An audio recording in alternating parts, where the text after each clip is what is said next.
By the age of 25, I was able to build a 6-figure investment portfolio from scratch whilst working full-time as a struggling junior doctor in the UK.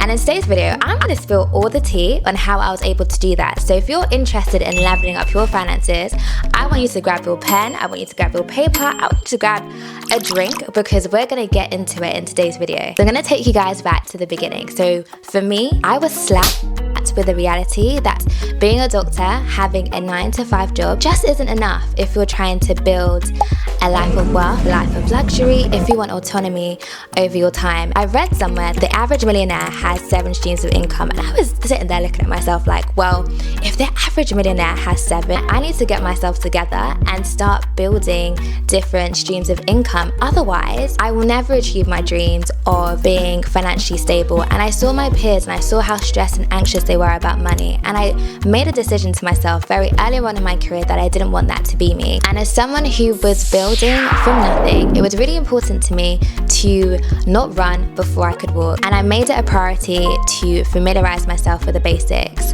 What is an asset? What is a liability? What is net worth? What is inflation? All of these things that I hadn't been exposed to prior, I made it my duty to understand first. I then took it a step further and started reading finance books. And I'll link in the description a list of beginner-friendly finance books for you guys to read. But some of them that you probably heard of is Rich Dad Poor Dad by Robert Kiyosaki, The Millionaire Next Door by Thomas Stanley, and check out the description box for the rest. But in reading those books, it gave me food for thought. When you ask someone what wealth means, every single person has a completely different definition. I mean, if I ask you what wealth is, it's probably going to be different to what I think. And in reading these books, I was able to outline for myself what wealth meant to me.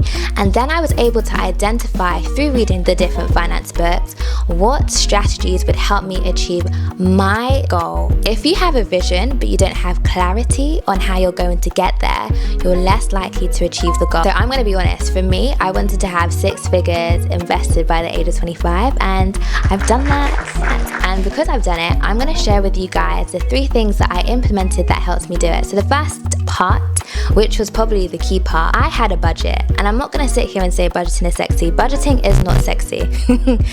Yeah, full stop. However, it's a sacrifice. It's something that you need to do in the short term to allow you to get to your dream destination. And so when I was not going out to eat or not changing my car often, I reminded myself that this is a short-term sacrifice for a long-term gain. And that is so important. Delayed gratification is a key thing, a key principle that will come into play time and time again as you invest. When people talk about budgeting, it sounds super technical, but budgeting for me anyway is having an understanding of how much money is coming into my account, how much money is leaving my account every single month, and then with the money that I have left over, where exactly is it going?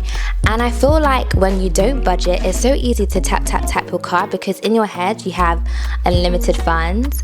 But then when you start to look and you're like, maybe I shouldn't have bought that, maybe I shouldn't have got that, maybe I shouldn't have done this, your money then begins to go the extra mile. By being super mindful of what I was spending my money on, I had a lot more every single month left over, which meant that I could invest more that month. And I'm also going to be super honest with you, I did take it to the extreme. Like, I cut my expenses down to the bare maximum. And in hindsight, I don't know if I would recommend that, because whilst you should think about the future, you should also balance it with enjoying your life in the now. But in doing that, I learned very quickly that it will get to a point where there's only so much you can strip back. The key focus should be on your income, which leads nicely to my second point. I began to prioritize ways of increasing my income. Hear me out. There's only so many cups of coffee and things you can cut out, but there is no limit to how much you can earn. If I put this in a practical sense, you could negotiate your salary and make an additional £1,000 a month. but only have the capacity to strip back your life by a further £200. There are so many things you can do to increase your income. You can monetize your passions and your skills by freelancing or teaching. You can upskill yourself and negotiate your salary, or apply for other roles in different firms. You can start a side hustle. You can build a passive income stream online by selling digital products. There are literally so many things you can do that are not dependent on your day job, and I started to focus on that. And in doing that, it also made me a lot more aware of the other interests and passions that I have inside me. And I think a lot of us, especially if you're watching this video, you can probably relate that you're a multifaceted individual, and sometimes one job doesn't bring that out, but by doing different things, you're able to utilize all the gifts and amazing stuff that's inside of you. And then the last thing that I did was literally I turned my savings into investments. I learned very quickly that if I left my money in a savings account, one, the interest rate from a savings account is rubbish. It's 2-3%. That's not going to move the needle very far. If we break that down simply, if I left £10,000 in a savings account and they were paying me 3%, well, 3% of 10,000 is £300, and £300 in a world that is super expensive isn't going to move the needle very much. So that was the first thing that I realized really quickly. And the second thing that I realized is that inflation literally erodes the value of money when you leave it. In other words, your buying power with that money is a lot less. Because leaving money in my savings account wasn't an option, I then started to execute the different investing strategies that I had learned from educating myself and using those methods to build my portfolio. Avoid lifestyle inflation.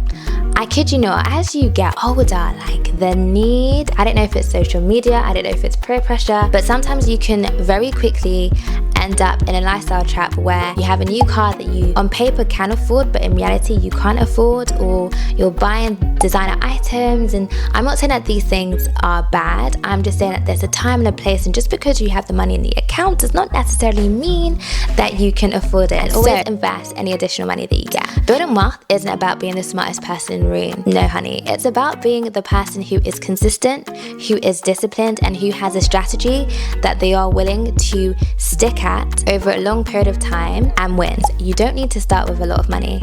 Anything that has been built started from a single entity. If anything, it's not about how much money you have, but it's about the mindsets, it's about the skills, it's about the insight that you have, because it's those things that you're applying to the money as opposed to the money itself. You see it all the time with lottery winners. You give them a ton of money and then in 2 years' time they're broke because they didn't have the financial literacy needed to cause that money to grow. So don't despise having a small amount of money. If anything, treat that amount of money as you would a bigger amount, and be a good steward. You want to be a good steward of a little amount so that you can grow a bigger amount. And the last thing that I would say, in addition to everything else I've said in this video, is don't feel bad if you are building from scratch. Don't feel bad if you didn't have a silver spoon. Don't feel bad if you are going through the process by yourself. A lot of us have done, and it's okay. And that is it from me. If you have gotten to the end of this video, you are a star and I appreciate you. Don't forget to check out the description box for all of the books and all of the amazing resources that I have placed inside there. And I'll also put some playlists to some investing and personal finance videos in case they are of interest to you and you also want to hear more of my voice. Otherwise, I will see you in my next video. Bye!